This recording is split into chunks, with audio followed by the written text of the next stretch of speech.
Selamat pagi saudara-saudari semua. Hari ini ayat yang cukup panjang dan juga ayat yang sangat kita kenal. Dan adakah kamu melihat di sini ada berapa kisah yang terjadi? Di sini ada 5 kisah. Kisah ketiga dan keempat ada kesamaan konsep, dan kita bagi dalam beberapa bagian 1 sampai 6. Poin pertama, dia ditolak di kampung halaman, ayat 7 sampai dengan 13. Mengutus murid. Ini kisah yang kedua.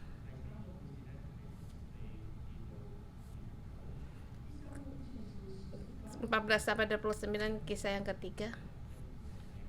Perjamuan Raja Herodes. 30 sampai dengan 44. Mujizat 5 roti 2 ikan. 45 sampai dengan 56. Yesus berjalan di atas air. Waktu kita membaca, kita mudah untuk memisahkan kisah ini untuk dibaca. Kemarin waktu Pastor Joshua berkhotbah, perempuan pendarahan dan penyakit kepala ibadah, rupanya mujizat perempuan pendarahan dalam kurung dan sengaja disisipkan di antara mujizat untuk menyatakan bahwa mujizat ini besar.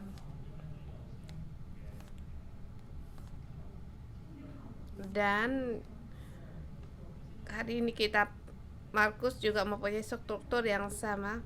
Tadi saya katakan di sini ada 5 kisah. Kita melihat di tengah adalah kisah Raja Herodes. Ini satu kisah yang negatif, dan kisah ini juga tersisip di antara kisah yang lain. Kalau kamu perhatikan, 7 sampai 14 itu mengutus murid. Setelah kemudian itu 30,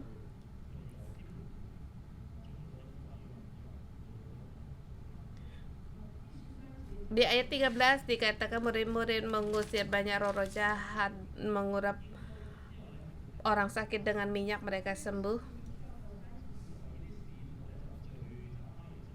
Kemudian loncat lagi sampai 34, para murid-murid berkumpul pada Yesus dan memberitahukan apa yang mereka beritakan kepada Yesus. Jadi dia memberikan laporan kepada Yesus, kami sangat lihai mengusir kuasa keras, roh jahat kami doa-doaan pergi, ini juga dalam kurung. Tetapi di antara mujizat dan penginjil itu ada kisah Raja Herodes.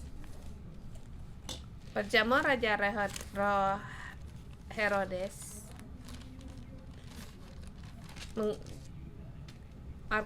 Kitab Markus menggunakan Yesus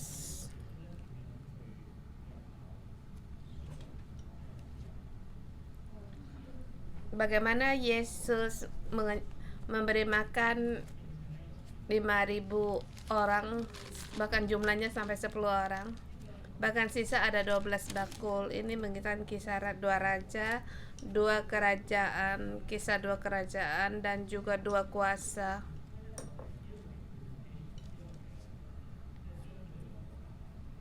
Jadi kedua ini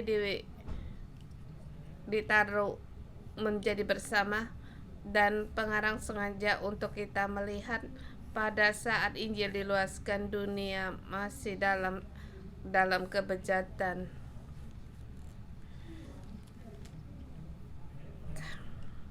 Raja Herodes memerintah karena kebencian sebagai dasar. Tetapi dalam Kisah 5 roti 2 ikan kita lihat kerajaan Allah dengan berdasarkan belas kasihan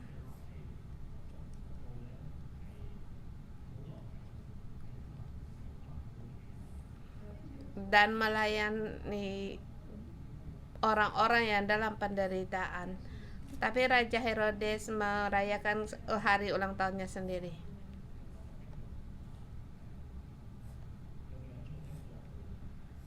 Jadi di kitab Markus menerangkan dua kerajaan.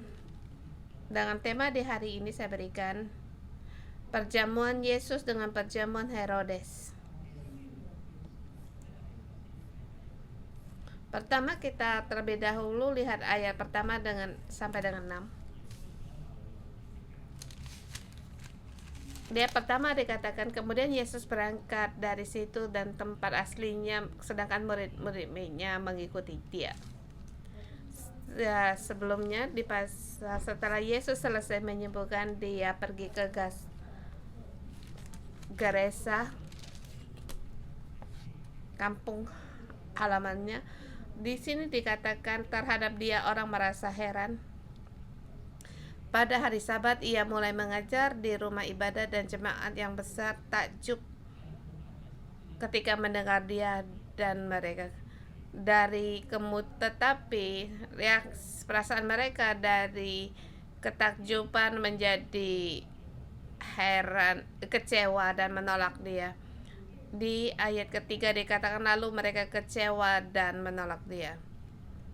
Jadi orang-orang di kampung mereka dengan mereka takjub, heran, lalu menjadi kecewa dan menolak dia. Orang-orang kampung halaman yaitu orang rumah keluarganya, orang-orang yang tetangga melihat Yesus bertumbuh dari kecil. Orang dulu mereka tidak pindah rumah sejak dari lahir. Mereka lahir di Nazaret, mereka akan selamanya menjadi orang Nazaret.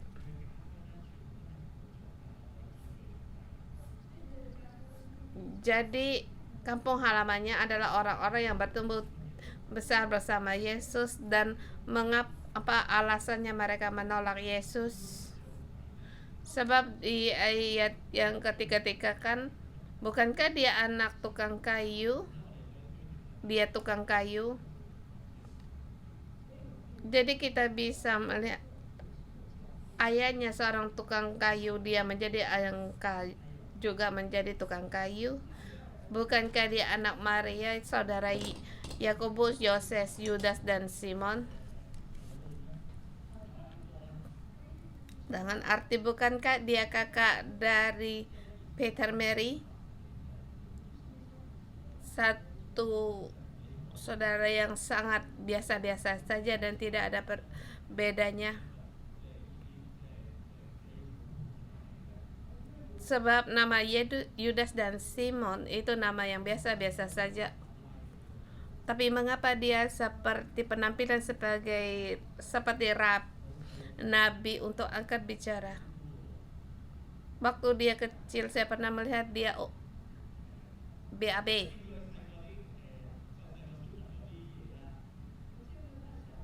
Melihat perkara dia waktu kecil. Saya pernah melihat dia waktu kecil tidak menemu ibunya nangis atau belajar untuk menjadi tukang kayu, juga pernah cedera. Dan juga ahlinya cuma biasa-biasa saja. Tapi mengapa sekarang ia seperti memberitakan kerajaan Allah? Siapa dia? Dan orang-orang di tempat asalnya atau kampung halamannya terhadap Yesus ada pertanyaan.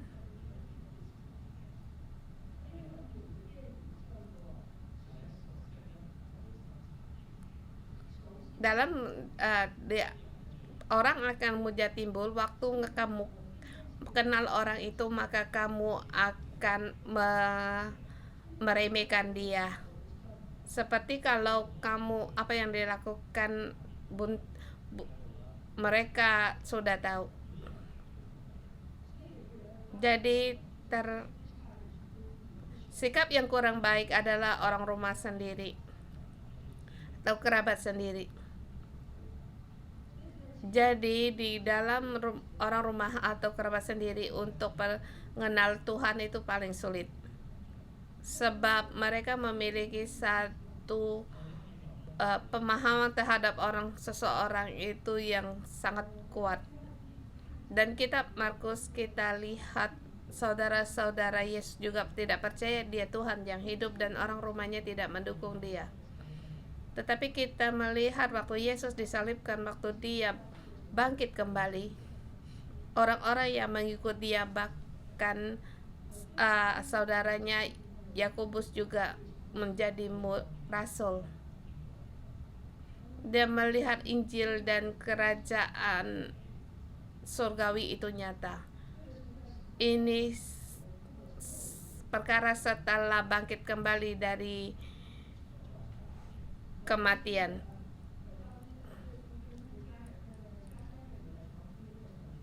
Tetapi sekarang waktu Yesus menginjilkan bagi orang-orang Romanya, mereka ditolak, tetapi Yesus tidak memaksa.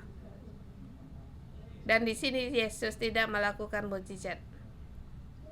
Dan Yesus kisahnya mengajarkan kita untuk orang yang menginjilkan kepada orang rumah kita.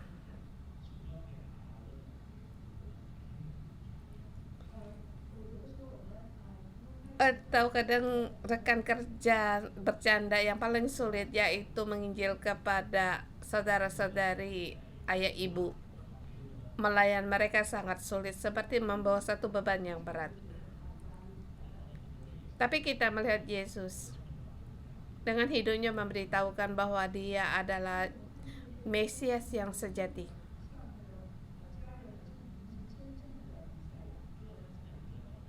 Ini memberi semangat bagi kita setiap orang. Yesus pun ditolak orang yang di tempat asalnya. Jadi kalau kita ditolak oleh orang rumah kita, keluarga kita, itu hal yang normal. Dan akhirnya Yesus juga membawa kerajaan surgawi kepada mereka, dan saya memberi semangat bagi kita setiap orang. Kesaksianmu itu adalah yang terpenting.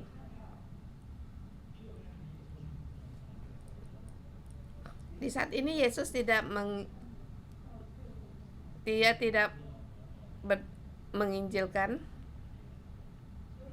tapi akhirnya saya memberikan untuk bagi kaum keluarga itu ada jalan keluar. Dan Kisah pertama 7 ayat 13, Yesus mengutus ke-12 rasul. Di sini saya melihat satu terangnya, itu satu semangat dalam satu komunitas.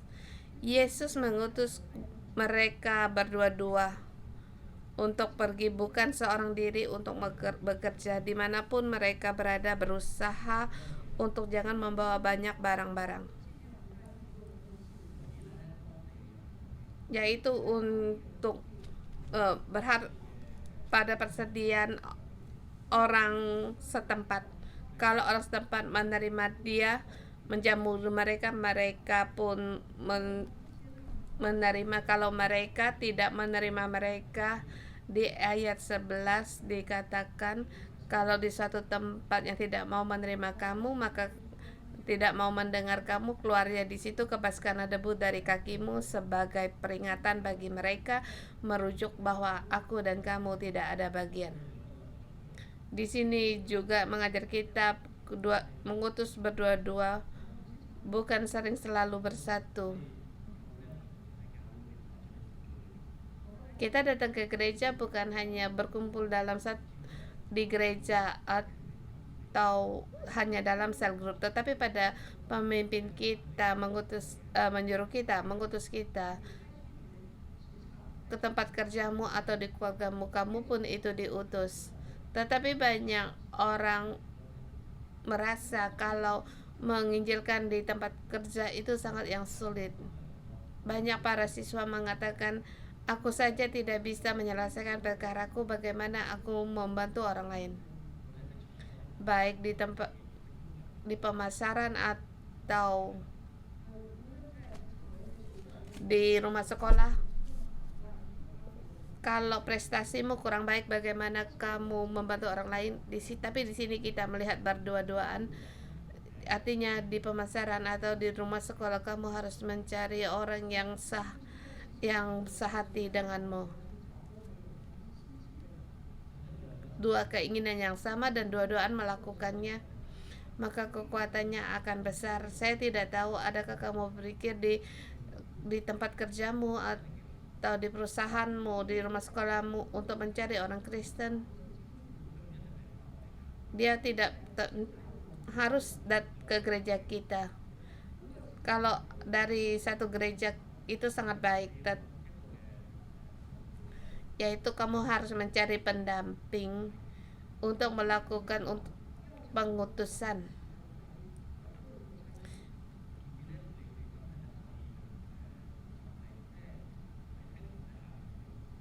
Sehingga kamu bisa melayani di bawah komunitas. Dan seperti di ayat 30 mengatakan, pada saat sedang mengutus, kita kembali lagi kepada Yesus. Bahkan segala yang dikerjakan memberitahukan kepada Yesus. 30 seperti membuka sel grup. Apa yang kamu alami, kamu beritahukan kepada ketua selmu. Ini memberitahukan bahwa kita sebagai orang yang mengikuti Tuhan, setelah kita pergi, kita diutus. Seperti kata Pastor Joshua, bagaimana di luar gereja atau tempat kecil kita sebagai imam yang rajani, tetapi kita perlu semangat dari pohon kehidupan untuk memberi semangat bagi kita. Ini memberi tantangan bagi kita sebagai anggota sel. Apakah kita melihat identitas kita yang demikian? Adakah kamu keinginan untuk memberitakan Injil? Kalau kamu merasa sulit, kamu bisa membagikannya di sel grup dan juga berdoa mohon Tuhan untuk memberi kamu keadaannya dua-duaan kesempatan ini, sehingga kita bisa mengubah pemasaran dan rumah sekolah. Sampai di kisah yang ketiga 13 sampai dengan 29. Di ayat 14 sampai 12 menerangkan kematian Yohanes Pembaptis. Ini menyatakan satu kegelapan dan di bumi kehilangan akhlak dari penguasa yang di bumi kita. Terlebih dahulu kita harus mengenal Raja Herodes. Dia bukan Herodes yang pertama. Yang Herodes yang pertama yaitu yang ingin membunuh bayi di zaman Yesus lahir. Yesus di sini mengajar juga sekitar 30 tahun kemudian. Ini adalah anak Herodes yang pertama. Herodes sangat menghormati Yohanes Pembaptis dan senang mendengar khotbah yang disampaikan, pengajaran disampaikannya, kemudian ia pun melakukan. Tapi di sini maka dikatakan, sebab Herodes segan kepada Yohanes karena ia tahu bahwa Yohanes adalah orang yang benar dan suci, jadi ia melindunginya. Tetapi apabila ia mendengar Yohanes, hatinya selalu terombang-ambing, namun ia senang dan mendengarkan dia. Raja ini, dia tahu apa itu kebenaran. Dia tahu apa yang disampaikan oleh Yohanes Pembaptis itu ajaran dari Allah. Pada saat Herodes mendengar nama Yesus, dia menjadi takut. Bahkan seperti dikatakan di 14:15. Apakah dia Yohanes Pembaptis sudah bangkit dari orang mati? Sebab ia kuasa-kuasanya bekerja di dalam dia. Tapi ada orang yang berkata dia Elia. Elia adalah wakil dari nabi di perjanjian lama dan nabi yang paling lihai. Ayat 16 dikatakan waktu Herodes mendengar hal itu berkatalah ia, bukan dia Yohanes yang sudah kupenggal kepalanya dan yang bangkit lagi. Yesus. Pasti Yohanes Pembaptis ini untuk membalaskan kepada saya. Markus menulis mengapa Herodes memenggal ke Yohanes Pembaptis. Sebab Yohanes Pembaptis ada kesan kepada saudari Yohanes Herodes. Saudara Herodes, Filipus, mungkin telah meninggal atau terhadap Herodias telah terpisah.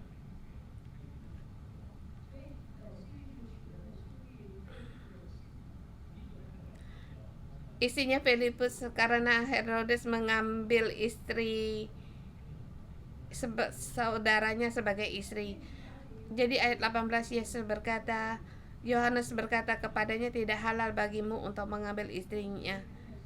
Tetapi istrinya di sini menaruh dendam kepada Yohanes. Maka di waktu dia merayakan ulang tahun, Herodias menggunakan satu cara untuk putrinya menari untuk menggantikan satu permintaan. Kita lihat di ayat 23. Setelah Herodes melihat anak perempuan itu menari, dia sangat suka. Dikatakan, apa yang kau minta akan kuberikan kepadamu, sekalipun setengah dari kerajaanku. Maka Herodias meminta kepala Yohanes Pembaptis. Ayat 26.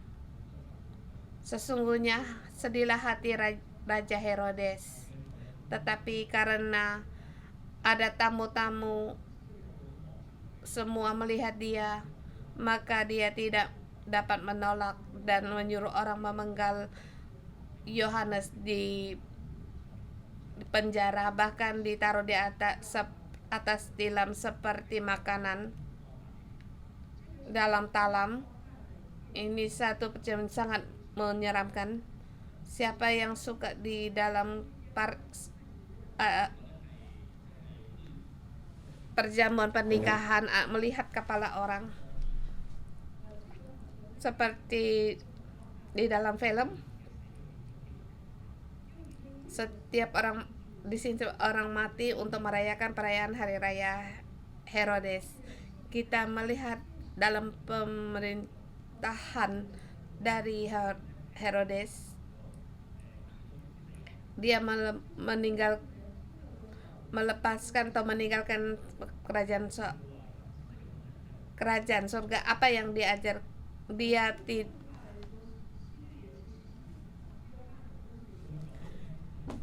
boleh dikatakan roh Herodes dia adalah yang mengikuti Yohanes Pembaptis. Dia juga orang yang mengikuti Allah, tetapi dalam kenyataan pada saat kerajaan dia terbentrok dengan kerajaan Allah,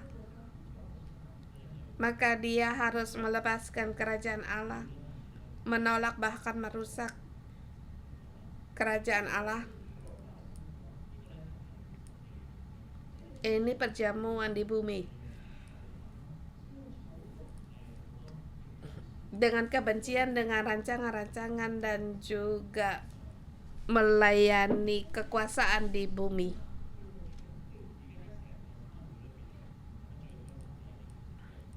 Sekarang yang paling bersukaria dalam perjamuan adalah para pembesar-pembesar. bahkan pembesar atau orang-orang yang berkuasa, sehingga merugikan kerajaan Allah. Dalam Alkitab ini tema yang juga seperti bagaimana Yohanes Pembaptis mati juga merujuk pada kematian Yesus. Yesus mati juga dikarenakan oleh para ahli-ahli Taurat dan orang Farisi. Sang Pilatus menjatuhkan hukuman mati bagi dia.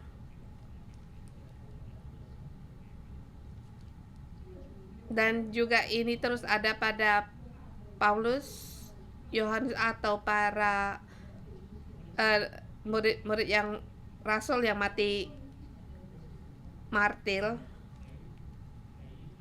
Mereka memberitakan kerajaan Allah. Setelah perjamuan Herodes, kemudian perjamuan Yesus dengan 5 roti 2 ikan. Permulaan dari perjamuan ini dimulai dari ayat 33-34, ayat 34. Ketika Yesus mendarat, ia melihat sejumlah orang yang banyak, maka tergeraklah hatinya oleh karena belas kasihan kepada mereka, karena mereka seperti domba yang tidak mempunyai gembala. Lalu mulailah ia mengajar banyak hal kepada mereka. Yesus melihat banyak orang yang sakit, yang kerasukan roh-roh jahat, maka tergeraklah hatinya.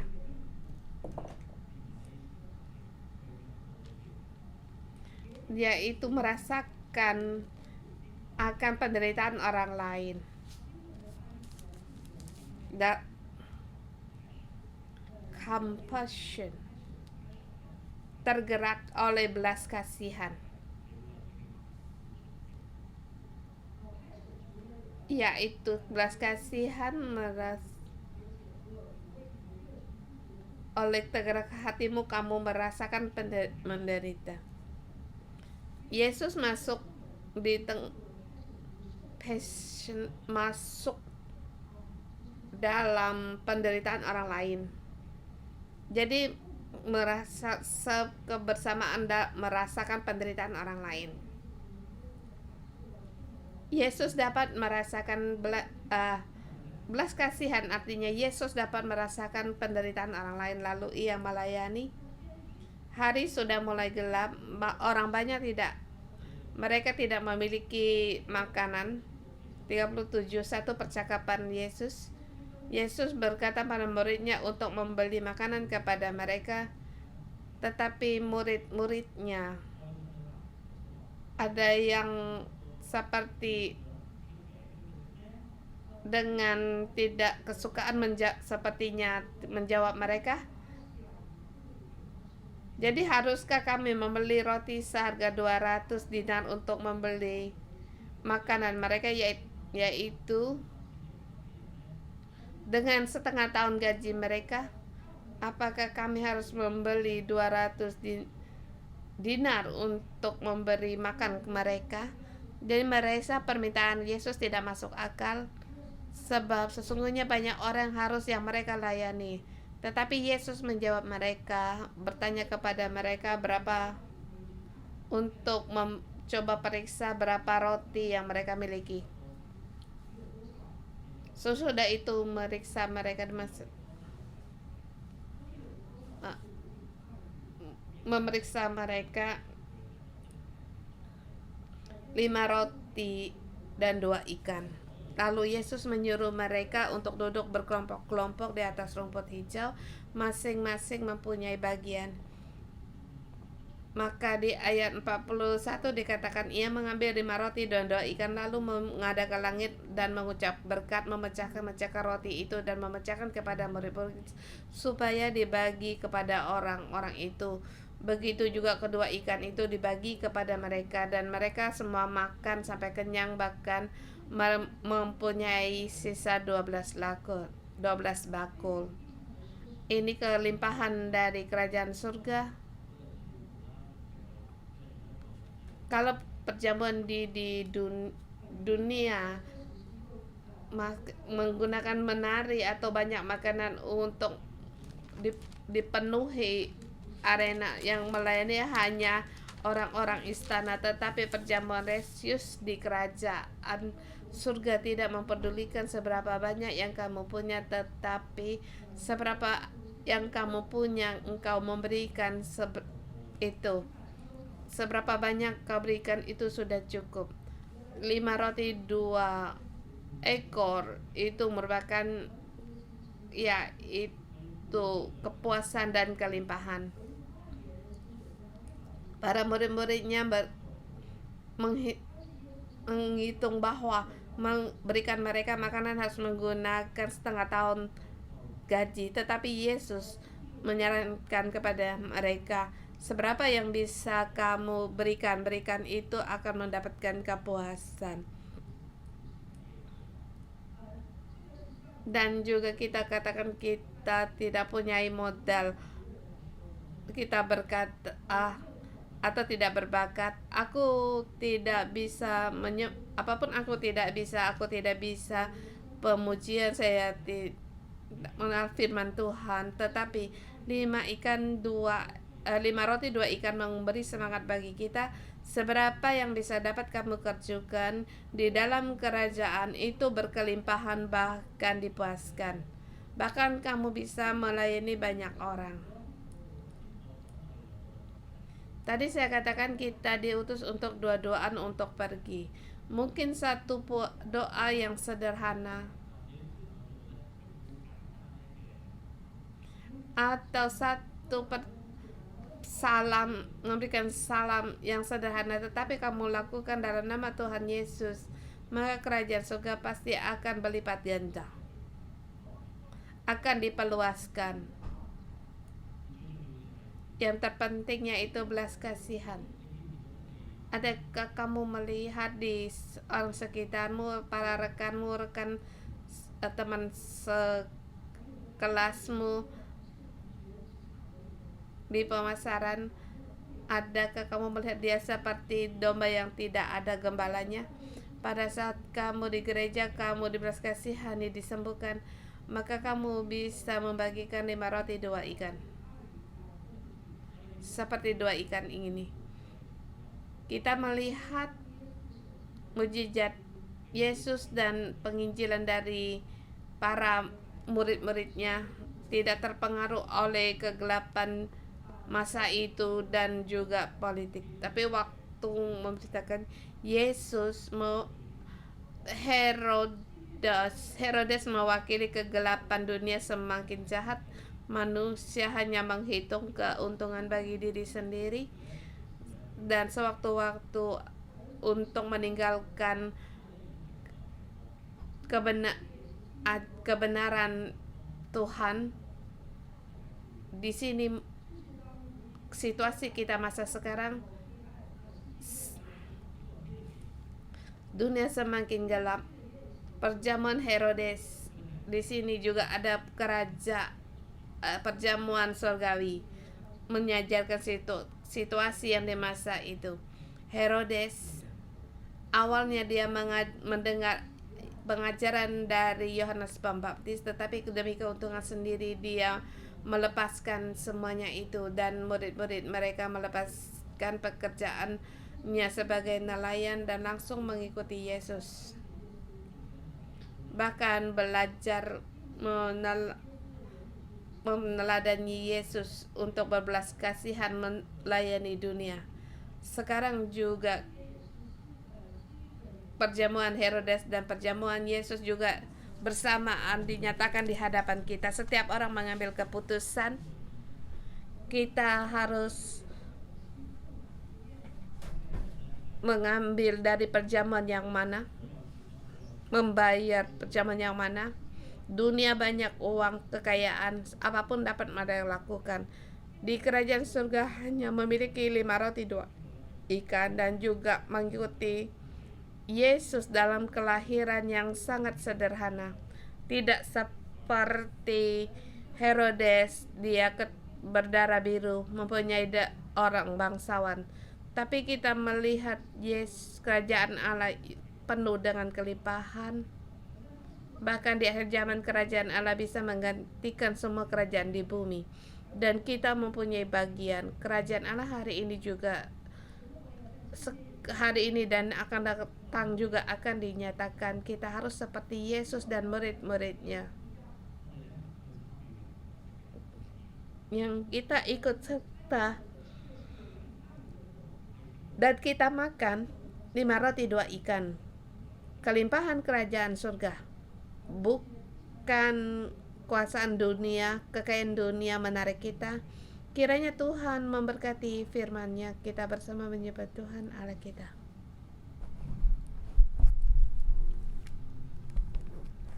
Haleluya.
kami bersyukur dan terima kasih.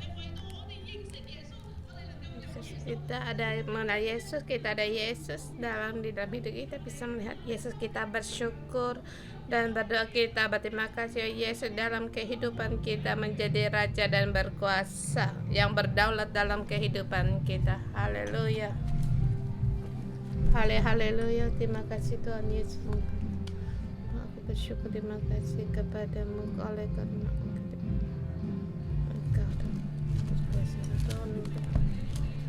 Tuhan, Engkau datang di bumi membawa kuasa dan kekuatan sehingga kami dapat melihat walaupun orang lain menolak, tetapi kami bisa bertemu dengan Engkau. Ini merupakan berkat yang sangat besar dalam kehidupan kami. Oleh karena Engkau, kami harus sering-sering mujizat dengan Engkau dalam kehidupan. Saya melihat mujizat yang terjadi dalam kehidupan kami, bersyukur dan terima kasih. Tuhan memilih kita setiap orang sehingga kita mengalami Dia, dan juga bersamaan waktu kita juga ingin di kampung halaman kita atau di tempat asal, seperti dikatakan oleh tim, waktu kita menghadapi orang rumah kita, ayah ibu kita sulit untuk memberitakan Injil ini kepada mereka, bahkan mereka akan meremehkan Allah. Mari kita bersama doa-doaan atau untuk keluarga kita, atau kita berdoa untuk kerabat kita atau orang rumah kita yang belum percaya Tuhan. Kita saling berdoa.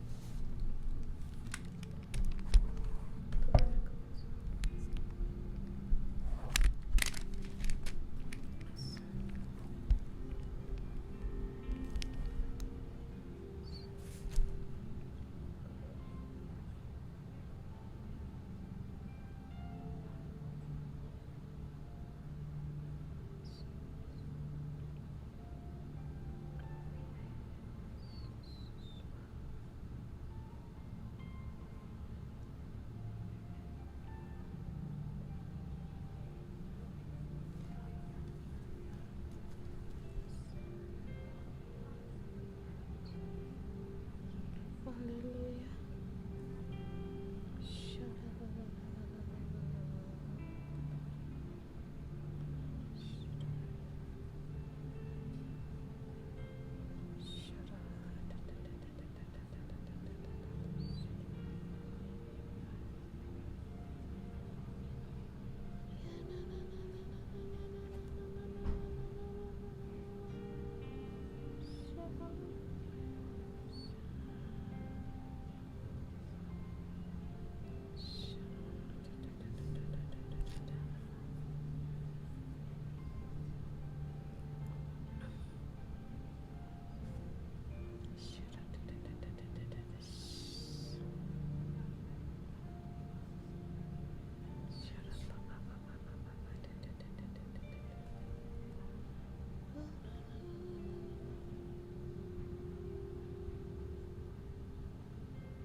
耶稣对他们说：“大凡先知，除了本地亲属、本家之外，没有被人尊敬的。”我们真的是在跟我们家人传福音的时候， Tuhan, kami mengizinkan untuk orang rumah kami sangatlah sulit. Kami tidak tahu menggunakan yang cara bagaimana untuk mengungkapkan kepada mereka, dan kami selalu berdoa untuk mereka siang seperti malam, merasa siang malam berdoa mereka, tetapi merasa mereka untuk percaya Tuhan sangat jauh. Seberapa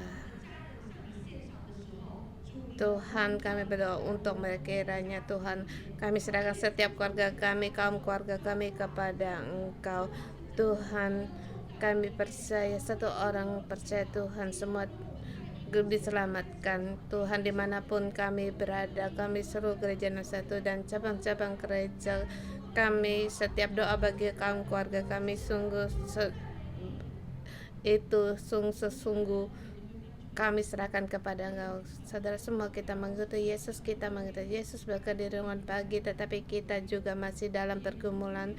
Kita seperti Herodes, walaupun dia tahu bahwa Yesus Yohanes Pembaptis orang benar dan suci, melindungi dia dan juga mendengar dia, tetapi hatinya selalu terombang-ambing waktu di dalam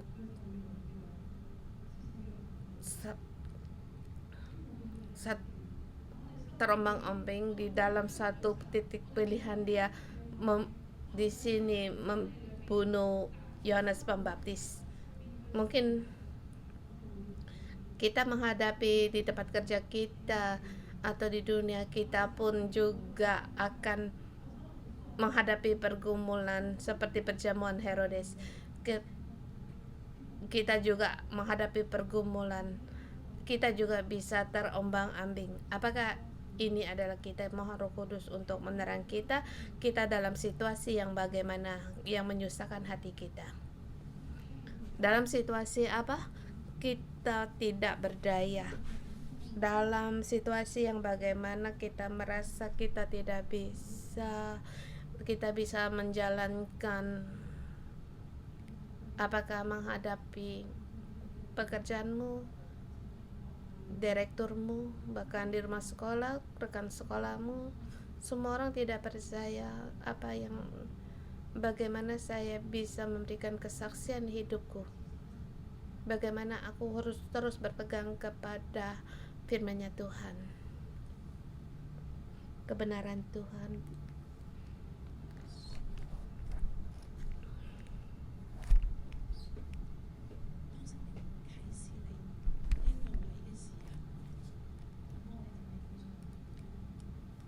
Kita boleh berdoa. Segala kesulitan ini, yang satu posisi yang sulit untuk kita pilih di dalam kehidupan kita, sulit menghadapi bagian kelemahan kita, berdoa pada Tuhan. Kita beritahu kepada Tuhan kesusahan kita. Kami tidak mampu, Tuhan.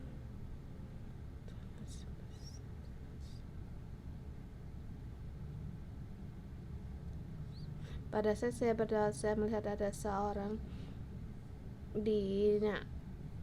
ada dua warna, satu warna agak hitam, yang satunya putih, dan melihat saudara-saudari di pemasaran dan atau di dunia ini atau di gereja berlari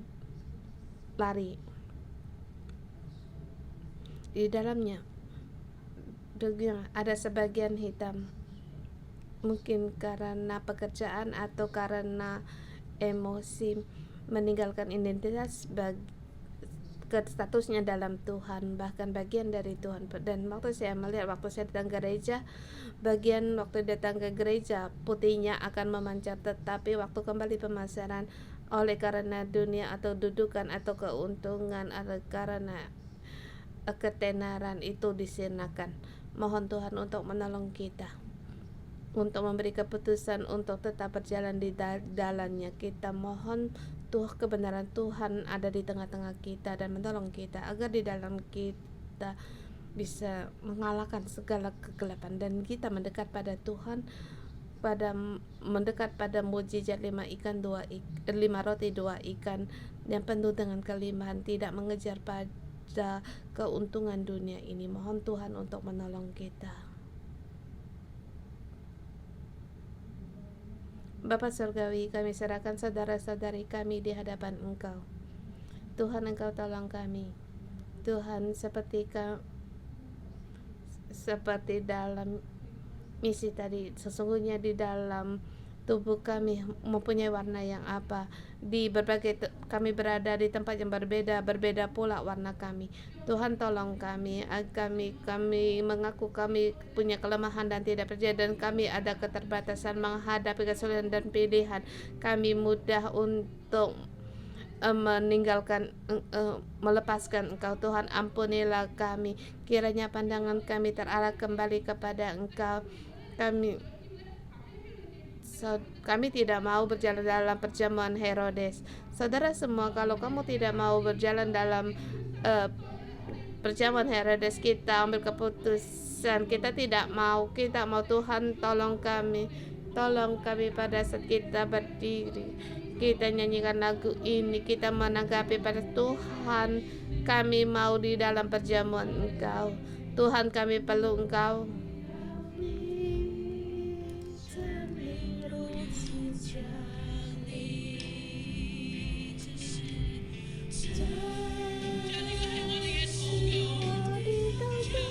Tuhan, ini adalah doaku, kiranya hidupku hanya segala kemuliaan hanya bagimu.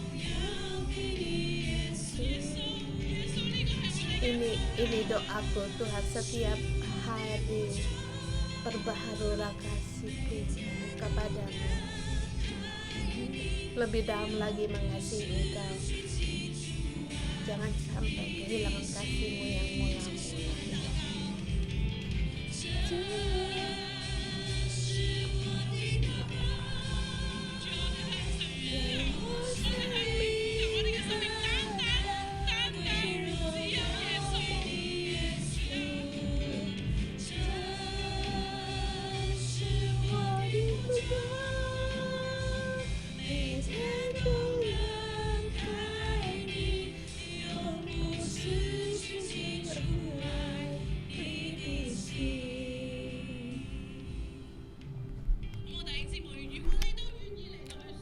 Saudara semua, kalau kamu bersedia memilih perjamuan 5 roti 2 ikan, seberapa kamu bisa memberikan kepada Allah, asal kamu bersedia, maka kita bisa menggenapi mukjizat dalam 5 roti 2 ikan.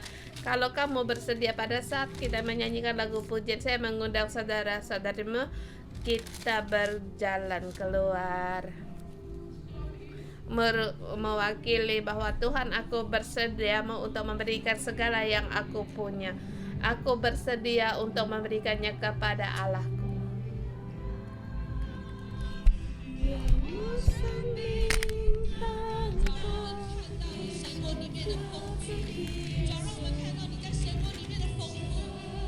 Tuhan, kiranya dengan kelimpahan kesenangan kepada saudara-saudari kami, pada saat kami memujizat akan 5 roti 2 ikan, kiranya mujizat ini terjadi. Kami menjalankan mujizat Tuhan, kami mengalami mujizat Engkau.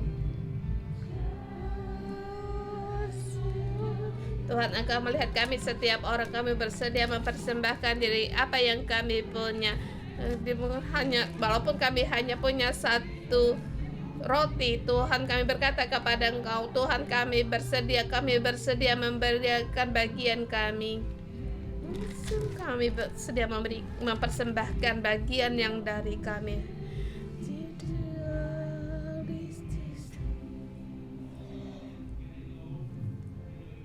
Kita bersama datang di hadapan Tuhan, kita beritahukan kepada Tuhan kehidupan kita. Kita bersedia untuk persembahkan bagi Allah kita. Walaupun hanya ini bagian terkecil, walaupun 5 roti 2 ikan, ya Tuhan, kami serahkan 5 roti 2 ikan ini di dalam tangan-Mu. Pada saat kami melakukan demikian, Engkau mengerjakan dan memakai kami setiap orang. Mari kita berdoa untuk kehidupan kita. Ketua Roh Kudus, mohon Engkau memenuhi kami setiap orang pada saat kami berdiri, Tuhan, kami bersedia menggunakan hidup kami untuk menanggapi Engkau. Kiranya kehidupan kami menanggapi Engkau. iman yang lebih besar lagi. Syarabara-bara.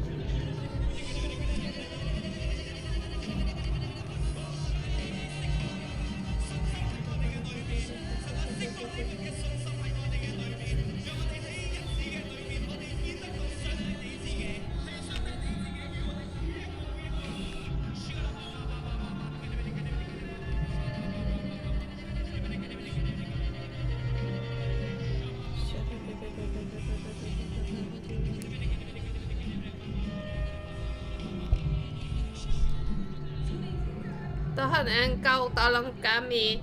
Seberapa yang kami miliki, Tuhan, Engkau tahu. So, kami persembahkan bagimu sehingga kami mengalami di dalam kerajaan kelimpahan dari 5 roti 2 ikan. Tuhan, kami berdoa setiap perkara kami Engkau memenuhi kami dan penuhilah kami. Dan saya mengundang doa para tim pendoa dan juga trip pendek Dubai. Kita berdoa untuk mereka sebab di minggu depan para tim pendoa gereja dan juga tim dari Dubai, sebab minggu depan bulan 12 pasal 24 ada pujian di Taipo. Saya baru pulang dari pelayanan di Taipo. Minggu kemarin saya ke sana di Taipo. Kami ada 5 keluarga kebakaran semua, walaupun tidak ada korban, tetapi di cabang gereja satu dan rekan gereja mereka dalam kebaktian mereka menangis sangat lihai.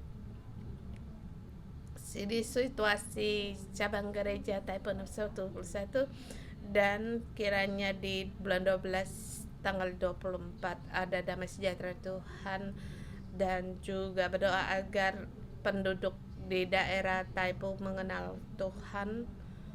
Dan juga di sini kami akan pergi ke sana, dan juga kiranya Tuhan memberikan penyediaan bagi kami. Dan kami minggu depan akan pergi ke Dubai dalam misi jangka pendek dan dengan anak-anak remaja, dan di sana ada para kebangkitan rohani bagi anak-anak remaja. Dan di tanggal Desember 27 di sana ada KKR di Dubai. Kita berdoa untuk kebangkitan rohani bagi yang di Dubai dan juga bagi penduduk di Taipo. Kiranya Tuhan mengurapi staf gereja dan memakai kami setiap orang. Mari kita berdoa bersama.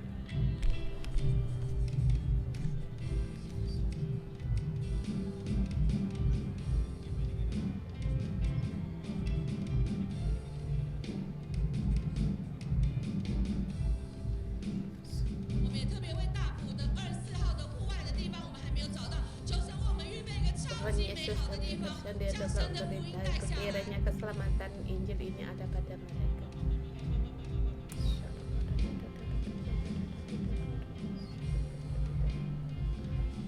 Kebangkitan rohani terjadi.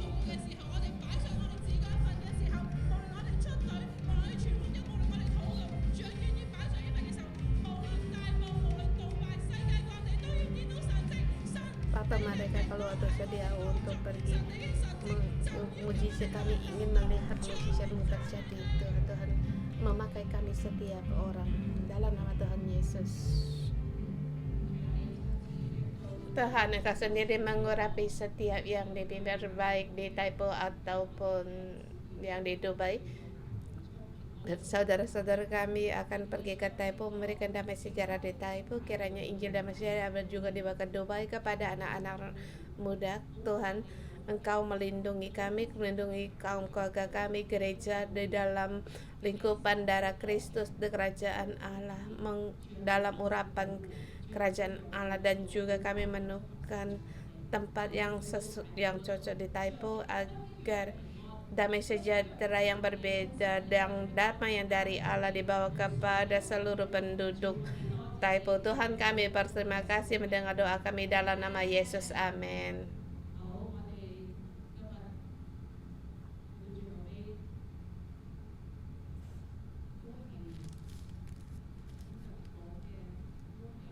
Hari ini mengatakannya itu yaitu kuasa kata yang membawa kuasa.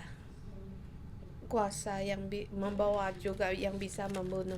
Tapi kuasa kata juga bisa membawa berkat. Hanya satu, apa yang bisa saya minta? Minta kepalanya Yohanes Pembaptis. Periksalah berapa roti yang kamu miliki. 5 roti, 2 ikan. Satu kata yang berkuasa. Orang yang benar kehilangan nyawa, Yohanes Pembaptis, kepalanya dipenggal. Sebelah pihak lagi, 5 roti 2 ikan. Kerajaan Allah tercurah. Datang kita, salah satu tangan meraba hati kita. Sebab apa yang keluar dari mulutmu itu dari hati. Segala yang keluar dari mulutmu dari hatimu. Dalam katamu, satu kata bisa menyebabkan orang mati.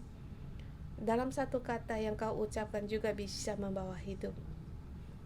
Kita meraba hati kita, raba mulut kita. Seperti Yesaya melihat penglihatan Allah.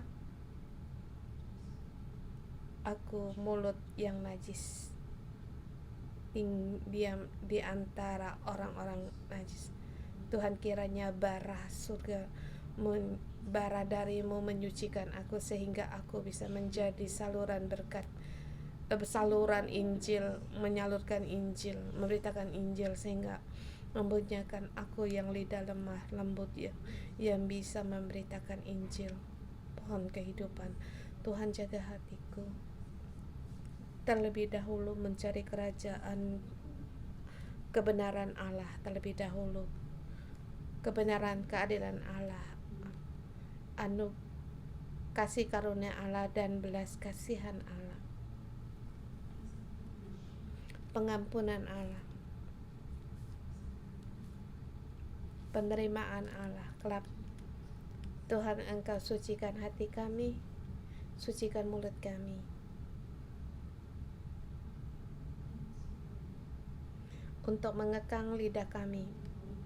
Lidah kami tidak mau seperti lidah dari Herodes,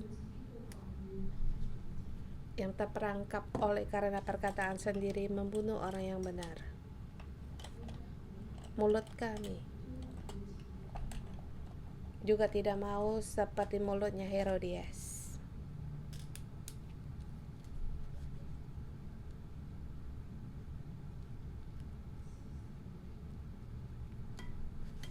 Kepala Yohanes Pembaptis. Tuhan, ampunilah kami. Mulut kami tidak berkata-kata rahmat. Tuhan, ampunilah kami menerima rahmat-Mu dan juga mengatakan kata-kata rahmat bagi orang lain. Berkatilah mulut kami, Tuhan. Saya memiliki 5 roti 2 ikan. Berkatilah tangan kami, Tuhan. Tangannya memberikan karunia, kasih karunia, memberkati banyak orang. Dan juga berkati kami setiap orang agar dipakai oleh Allah, dipakai oleh Tuhan, seperti Yesus. Dia yang menyenangkan kegelapan sehingga kita di bumi ini ada tempat kita, kegelapan akan sinar. Segala kuasa kelamat pergi,